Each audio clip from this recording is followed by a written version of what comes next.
Dear ladies and gentlemen, welcome to our panel on AI in education with the headline, The Age of Artificial Intelligence, the Rise of the Thinking Machines. It's exciting, right? I hope that's why you're here. My name is Jozef Misik and I am the director of Knowable, a company that is approaching AI from the linguistic point of view. So what we do is using computational linguistics and machine learning to create personalized language learning products. But enough about me.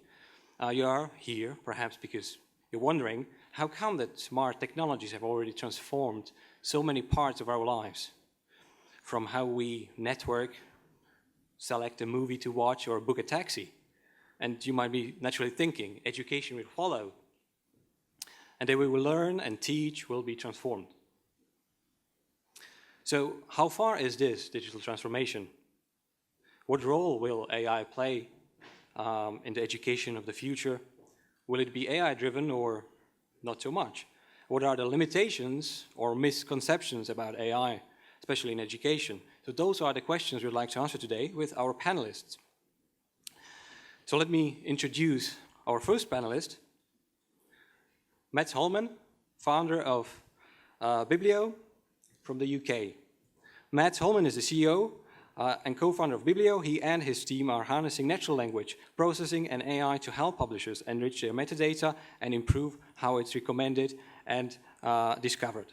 Previously, Mats promoted some of the world's largest brands as part of Go Viral, where he worked closely with the founding team throughout the company's rapid growth and sale to AOL for almost $100 million in 2011. After the acquisition, Mats continued as planning director, where he contributed to multiple Cannes Lion winning video campaigns. That's Mats.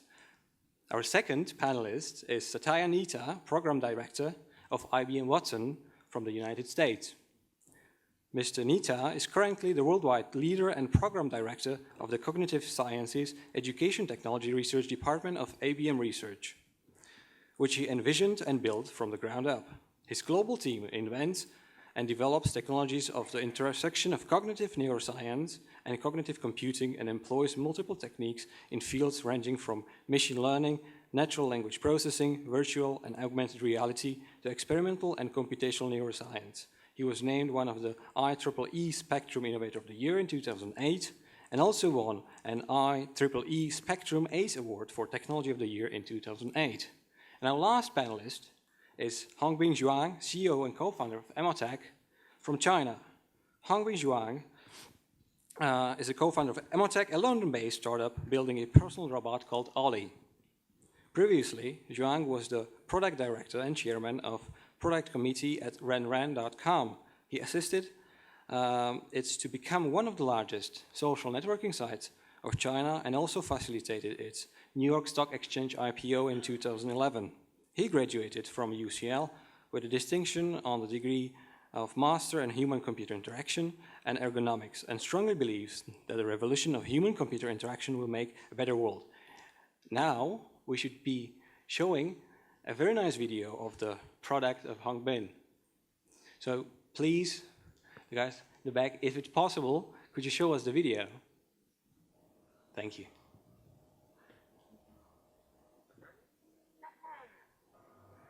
Hi everyone. Welcome to the EdTechXEurope. I'm Ollie, a personal robot with personality. Let me show you a bit what I can do.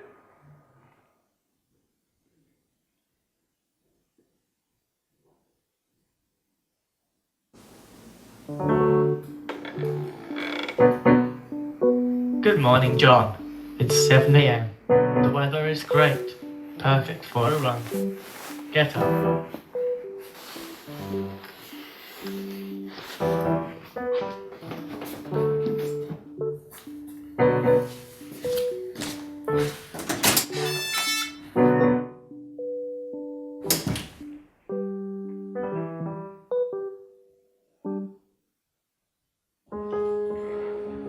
Hi, John.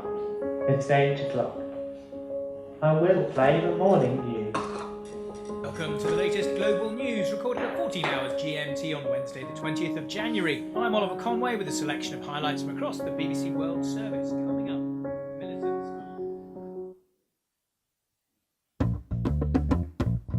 Kelly, I'm off to work.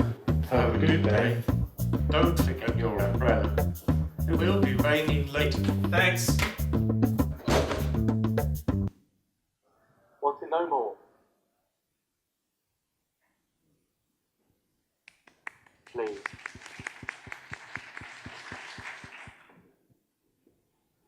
Very impressive, right?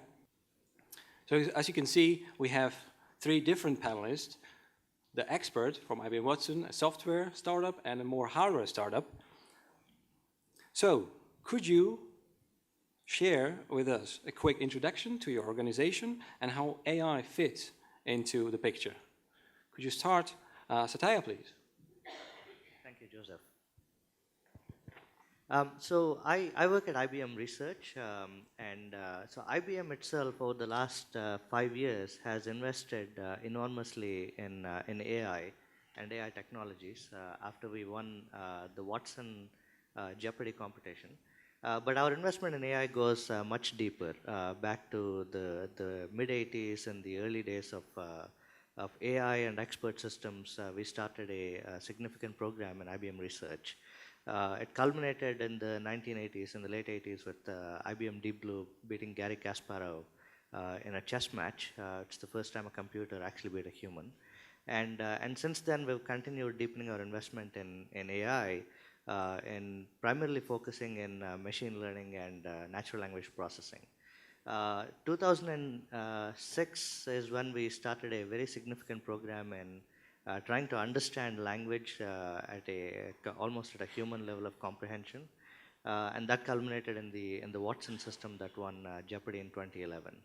And that has been kind of a watershed for IBM. And since then, we've started investigating in a much deeper way, not just horizontally what AI technologies are all about, but what are the implications for AI in various industries.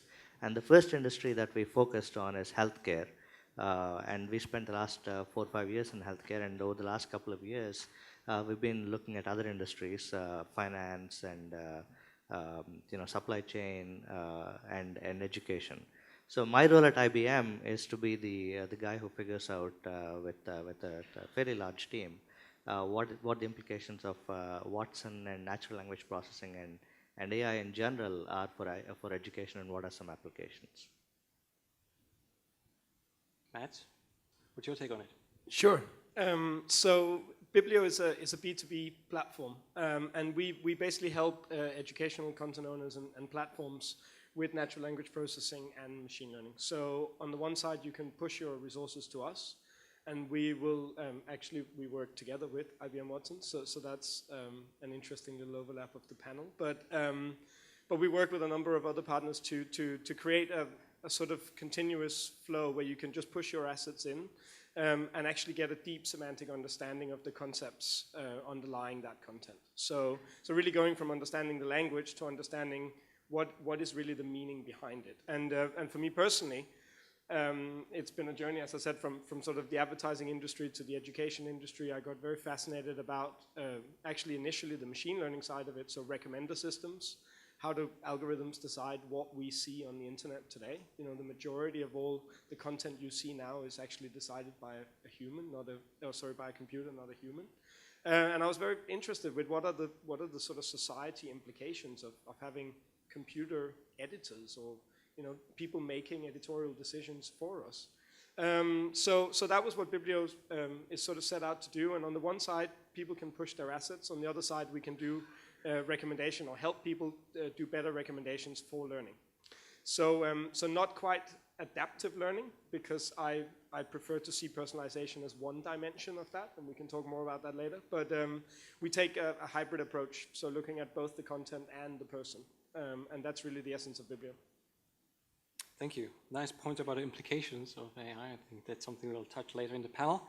But could you share your view, Hongbin? Yeah, sure, of course. We're Emotech. We are actually doing 2 things. First thing is we kind of trying to change the interaction between people and the technology. So it's been decades that graphical user interface, just become the bridge between the people and the technology. So even nowadays, people still need to stare at the screen in order to get any information. But we've been thinking actually, it's not always been a efficient way, especially when you're at home. So we try to create this personal robot so that you can just interact with it naturally via voice. So imagine at home you can just speak to it and it can react to you. And also the machine learning algorithm based on the interaction between people and the robot, it can learn your patterns so that it can more proactively interact to you rather than every time you need to put in instruction. So this is the first thing. The second thing is we try to, so actually most of the technology kind of ignore the emotions via any interaction, but actually that's pretty important. So we try to make the personal robot that able to build a bond with its user. In order to do that, we have this brain-inspired AI, which enable the robot to evolve its unique personality based on its user's personality via the interaction, so that it can kind of evolve. It can have a better, better user experience during the interaction. Yeah, and so that's it. Thank you very much.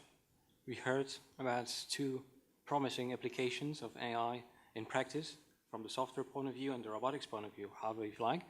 But Satya, where do you see the most likely other best practical applications of AI in education? Would you care to share? Sure, yeah. So I think the most successful application of AI, or the most, I would say, not successful, the most transformative application of AI in education is likely to be in the field of intelligent tutoring systems. So these are technologies that essentially allow a computer to work autonomously with a student and enable them to learn in a very personalized fashion at their own pace. And the computer will interact with the student or the human in a much more natural fashion. So this isn't simply a system giving you recommendations. It's really about a system that understands where the learner is in their cognitive journey, and in future where the learner is in their emotional journey as well, and will personalize the delivery of learning experiences to them. It will go beyond that though. I see a future where the learning experience itself will be entirely different from what we've gotten used to expecting, and the learning experience will be much more immersive, much more interactive, and the system will enable you to learn things in a way that your brain is much more wired to taking in information. So I see intelligent tutoring systems as the primary and the most transformative application for AI in education. And there will be other applications as well. There will be applications such as AI systems that will recommend career paths for you and structure together a series of courses or learning experiences to allow you to meet your goal. There will be systems that will work with teachers and help them figure out much better lesson plans for their class. There will be systems that will work with administrators and help reduce attrition and dropouts in schools and colleges. So all these will be applications that will have significant impact on how efficient education is run. But I see the transformative application as one where systems will work with people directly and help them learn better. And again, the only point I want to end with is that the systems will not replace teaching. Human-to-human teaching is the gold standard. But what the systems will do is supplement human-to-human teaching and replicate the best practices of human tutoring, so students can access this outside of class or even as a supplement in class. Thank you. Very interesting. Matt, do you have something to add? Do you see other possible applications? Yeah, so I think, so the reason we're called Bibblio is because we sort of looked at what a good librarian does, right? So the kid comes into the library and says, I want to learn about this. And to really give the right recommendation, we think the librarian needs 3 things. They need to understand the person, the kid, and what their interests are and where they want to go. They need to know what's in the library in a pretty deep sense. And then they need to sort of be able to map those 2 together in a tutoring fashion, right? What's the next thing for you on this journey? And those are really the three things we need to answer. The thing is, they're not so easy to answer. They're easy to state as problems. They're harder to solve. I guess my main, I can only really follow what Satya said. I think a lot of it is the transformative applications. I think when it comes to tutoring, there's probably multiple applications of tutoring, more formal, more informal. One of the fundamental questions that we still ask of the industry as a whole is education and learning really the same thing? It's pretty easy to measure an uplift in test scores or completion, but it's much harder to actually measure learning, because it's not immediately evident. So where it's very easy to create an optimization algorithm that wins a game, it's pretty hard to actually measure what successful learning really looks like, because it might not be immediately evident.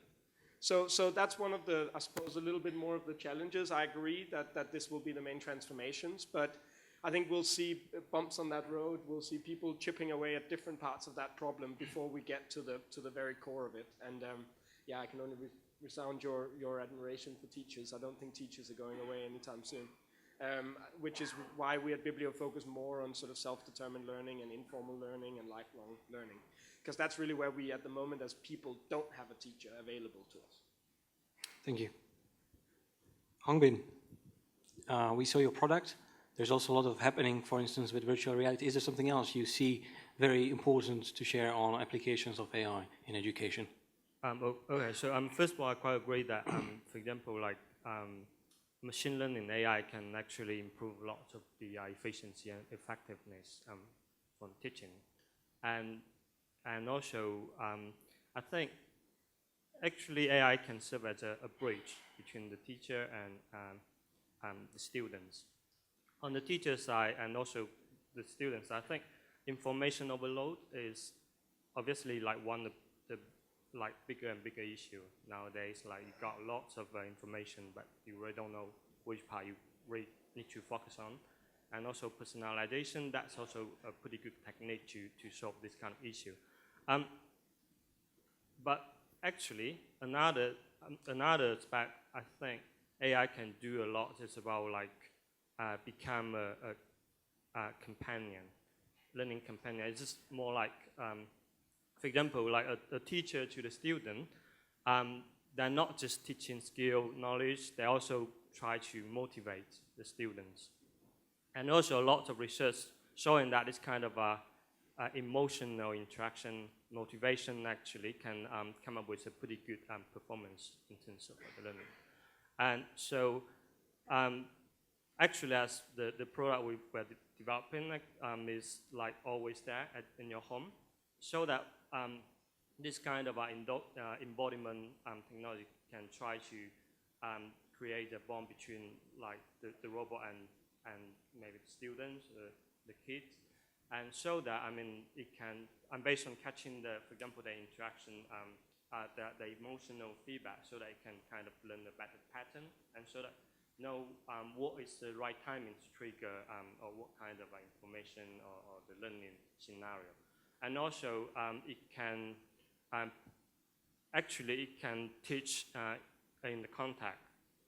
So for example, in the morning, when you're in the kitchen, it can maybe like teaching you some language about like the kitchen or cooking stuff, breakfast or yeah. So it's based on like your lifestyle, life pattern at home. Yeah. So I think that's another pretty important aspect in terms of the. Yeah. Thank you. Sorry, can I? So one thing that I think is also interesting to recognize, because I think it's a very good point you make about meeting AI in real life.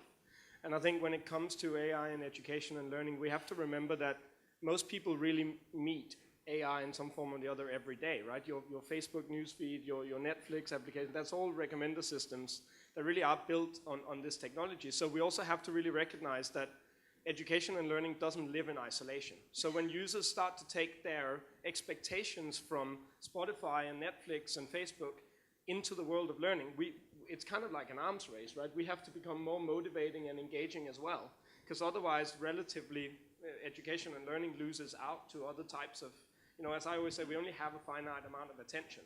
So if education and learning can't motivate and engage, we risk losing out to other aspects of, entertainment or distraction. Very good point.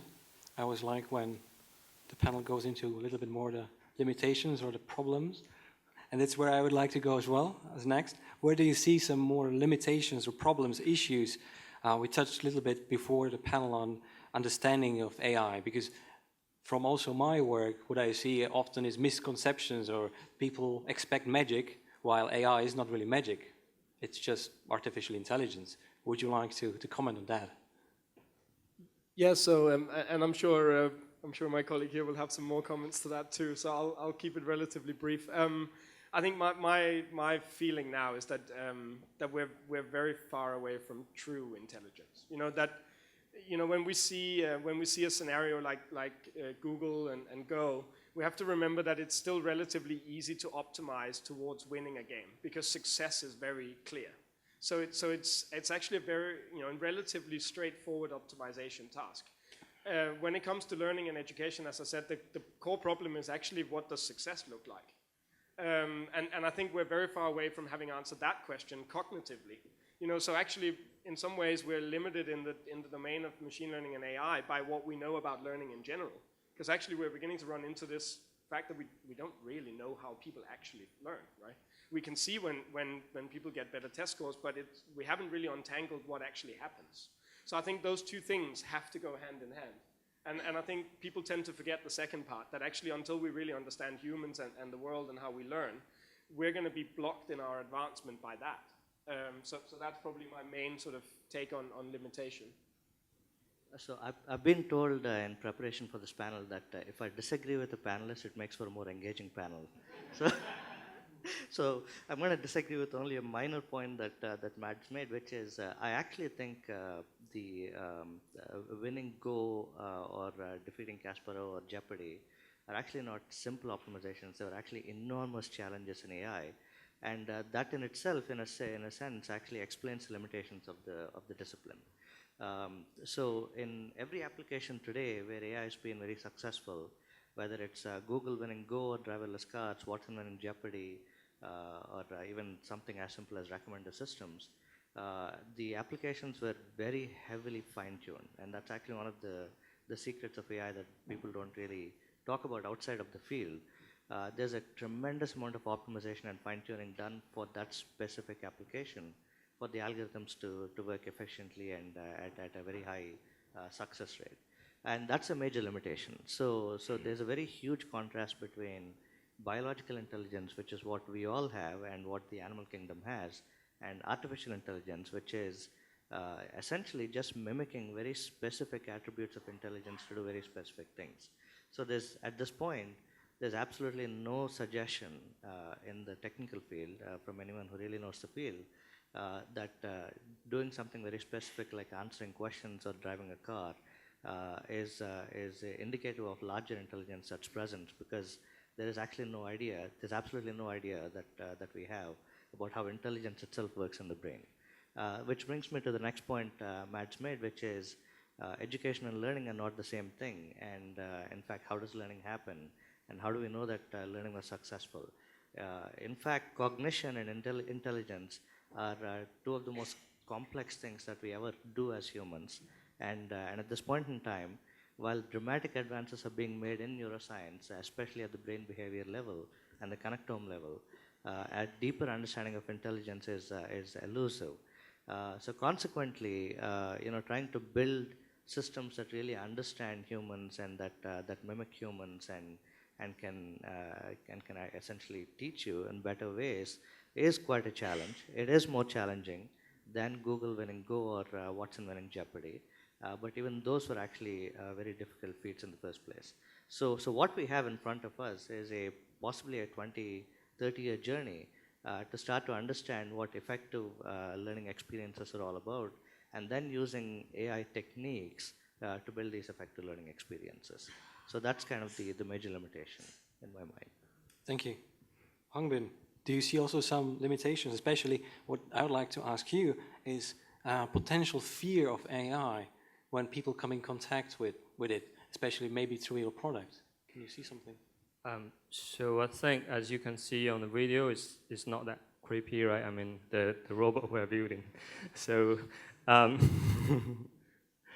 anyway, I think in terms of AI, now is I would say like the media is a little bit over on about like what AI can do, so that like people is expecting that it can kind of do everything and can become like a human level intelligent. Although, I mean, in a long future, I do believe that in one day the AI should be as intelligent as human being. But it actually it's really hard to say like how long it's going to be. But in general, I think like the development of the AI in terms of the technology part is pretty similar as what like Google did mention. So actually, they put on their company mission 2 steps. One step is solve AI. The second step is to use AI to solve everything. So I think now we're still kind of at a stage of like how to solve the AI itself. And nowadays most of the technique of AI actually is very domain relevant, so that you can only, it's kind of like a nano AI. What people are trying to do actually can use, for example, like similar a general algorithm can solve like different domains issue. And actually, what DeepMind did, like that they have this kind of algorithm to play Atari game. That's kind of like move a step forward to that. So just one algorithm can solve like the same category of gaming. And I think like maybe further and further we can have a much more sophisticated AI to doing so. But at the moment, I think like there's still there are some limitations. First of all, although like deep learning is pretty promising, but actually people don't know what exactly they're doing. I mean, it's like a black box. So that one group of the researchers are trying to build a better system, so that like, the researcher can really know like what is exactly happening, so that they can improve the algorithm. So nowadays, it's like, okay, you put a model and it worked pretty well, but actually you don't know what exactly happened. So this is one thing. And another thing like is another group of people, although they don't know what exactly happened, but they are using like a button up measure. So they try to simulate, like for example, what like the human brain work. So like the AI engine we're building, we use the brain-inspired AI technique is to simulate like how actually the very specific part of the human brain, like how people, how human brain do the action selection parts. And this actually just comes from like neuroscience. And so we try to simulate this kind of similar mechanism, and so that it behaves. So we use the technique to join a Turing testing competition. Actually, did a pretty good performance. But again, actually, we don't know. We just know like it's kind of like how the human brain works, but actually, I mean, why it happened in this way is also like we're not quite exactly know it's happening. So this is the button-up technique. Doing the top-down technique is more about to understand mathematically how this algorithm or how this model works, and in order to build an AI. That's another like trend people are doing so. And I think another limitation now is more lack of the data. So like a lot of people mentioned that. So now you do a deep learning, you need huge amount of data in order to train a system, but actually you lack of like structures, data, or like relevant data that can train a system. Yeah. Excellent. Thank you very much. We heard quite a lot about AI and its importance from the keynote this morning. We are also joined by a lot of important people in education, industry, from publishers to investors, and many others in between. Would you say that AI is something inevitable for any successful future EdTech product? And if so, what should the big guys do about it now? It's a very good question. First, let me just jump in and say I didn't mean to trivialize either Jeopardy or Go. I think they're very big achievements. I guess I was trying to just say that we can't automatically transfer that to learning and education. So by all means. I was just being funny. Yeah, I know. but you're very right. It's by all means not an easy achievement. Two, I would say I think to a certain degree, most industries will be transformed by AI or machine learning in some form or another. Simply in the domain of optimization and decision making, computers are more consistent and can take in a larger amount of data, even if it's just informing the final human decision, right? That's actually what you guys have been really successful with, is sort of not taking the doctor away, but informing the doctor to make a better decision quicker. And I think in general, this is how I would like to think of us applying AI in education, is not taking the human out of the equation, but informing the human to make better choices. We're very fascinated of the domain of human-computer interaction. Is how can we take this black box out of AI so that users can interact with the machine and tell them what they want. And this sort of back and forwards interaction is one of the things that I think AI has done really badly until now. You know, it's really clunky to tell your Facebook when Facebook gets it wrong, right? It's really clunky to tell your Netflix when Netflix gets it wrong. And hence people still have this feeling that they're not that great, because actually truly understanding a human is really hard, because as we say in Bibblio, the same person is not always the same persona. You know, and it's very hard for a human to predict when we are which persona. And even then, I would break it in and say, you know, we talk about education and learning. That really covers a multitude of goals and actions at any given moment. You know, there's problem formulation, there's research, there's problem solving, there's preparation, there's all these different tasks that have different goals and different processes. So I think we won't see a sort of general purpose AI, and for that reason, I think most AI products most EdTech products will have a component of AI or machine learning in them. But I think, again, it will be pretty specific applications tailored to what the task or the goal of that particular product is. I still, to this day, don't really believe we'll see a Netflix for education. You know, the sort of one go-to place that solves it all.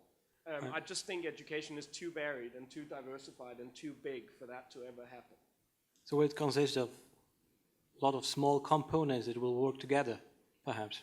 I think that's likely, and I think we'll see the sort of the Bibblio in the world that delivers a horizontal approach, and then you'll see people specialize that in their own field. So you'll see both the sort of B2B layer and you'll see the B2C layer, again, taking that next step in training to that specific use case. Absolutely. But yeah, you know, asked up right, I do think AI or machine learning will have a role in most products that collect data.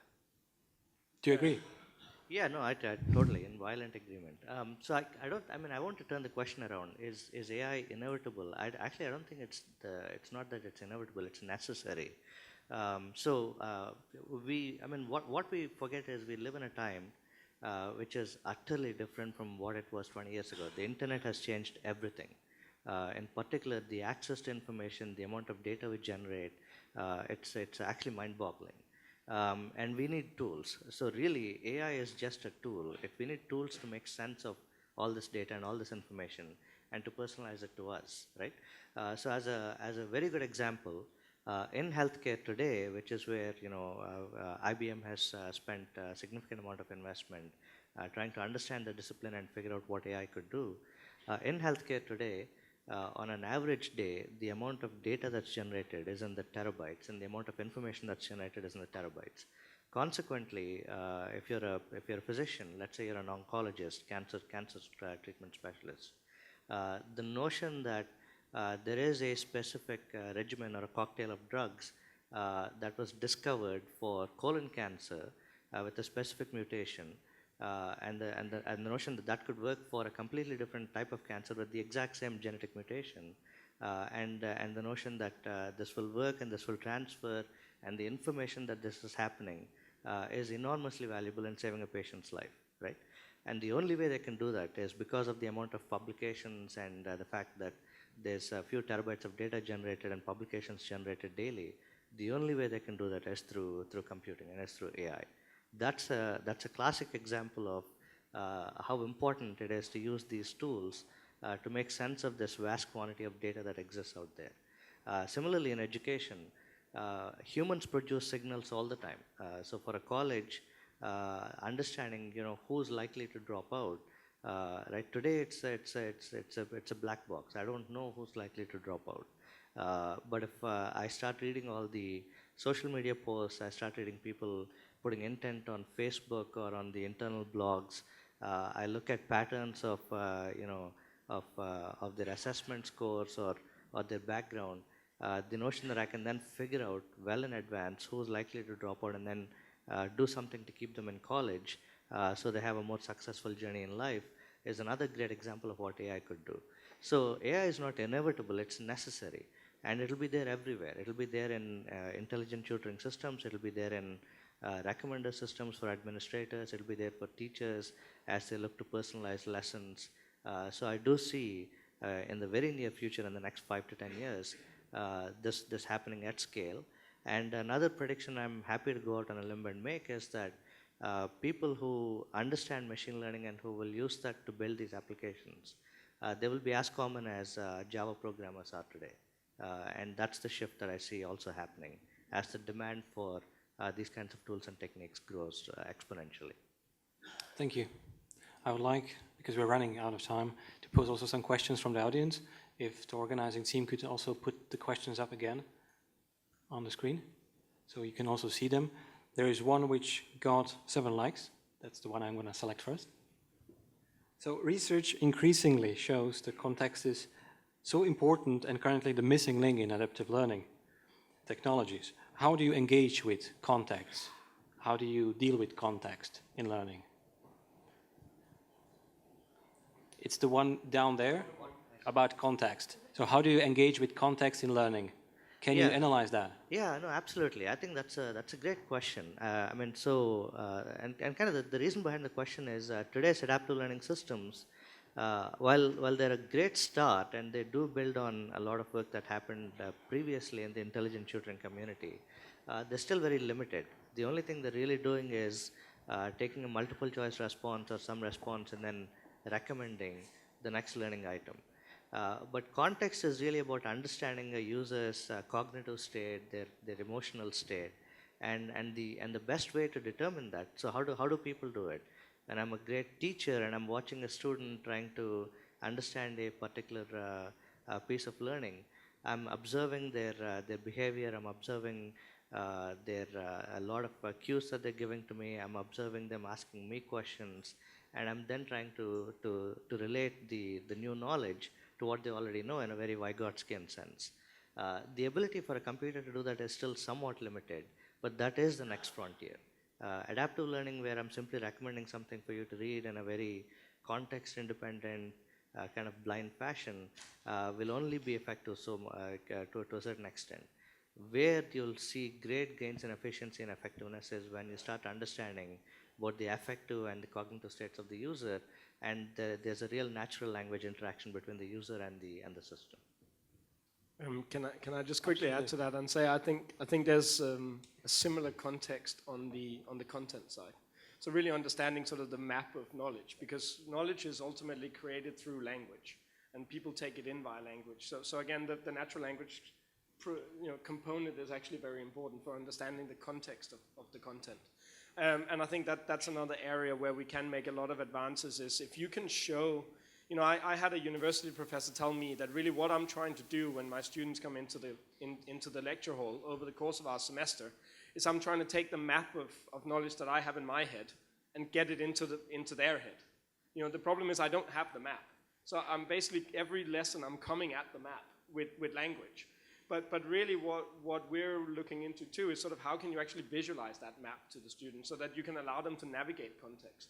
Because again, that's where you suddenly put the agent in control. Suddenly the user is empowered to go in the direction where their goals and their actions at the moment is interesting to them. And I think that's also part of us sort of flipping that a little bit from education to learning. Actually reinstating the learner as the powerful agent, right? I'm just reciting sort of constructivist education here, but it's really about giving the user the power to navigate knowledge, because ultimately knowledge is what they take away, right? Not what we say to them. So I think it's also about reinstating or giving the users better tools to navigate knowledge in general. Yeah, and I think in terms of the better understanding the context thing is so especially for the education. I think like yes, natural language understanding is pretty important, and obviously since like the deep learning is developing pretty rapidly, now we can see probably in the next like 3 or 5 years this could be an issue be solved, and so that I think like the system can much better understand like what's happening around. And at this stage, for example, like speech recognition and computer vision already got a pretty good accuracy. So that I think we can see like the context awareness gonna improve a lot. Thank you very much. We are running out of time. I see still there are a lot of great questions in there, and I'm sure that our panelists will love to answer them even after the panel. So just feel free to connect with them, shake hands, and ask the question again. Unfortunately, we are out of time. I'd like to conclude by saying that I think the most important thing to keep in mind is that we are here about creating more efficient learning. That's the goal. Would you like to comment? Yeah, Final no, thoughts? I think we're, and I think largely we're taking a very important shift in the next decade from sort of, as I said, from education to learning, right? We're really giving up on this idea that learning stops when you leave school. You know, you're likely going to have to train 3-4 times. So this is where learning actually becomes more important than ever. So that's probably my last. Absolutely. Last comment? Yeah, I look forward to a time when we can actually transform learning experiences completely with the new set of tools that AI allows us to use, and to have much more interactive, much more immersive learning experiences that are structured, that are designed to be very efficient for us to absorb, and that are structured based on an understanding of how the brain itself is wired. Yeah, I think AI for education actually is a pretty promising industry and direction, and we can see a lot of potential opportunity that we can, for example, collaborate with a lot of people in order to make a better learning experience. Yep. Thank you very much. Thank you for attending. Please enjoy lunch. Thank you. Bye-bye.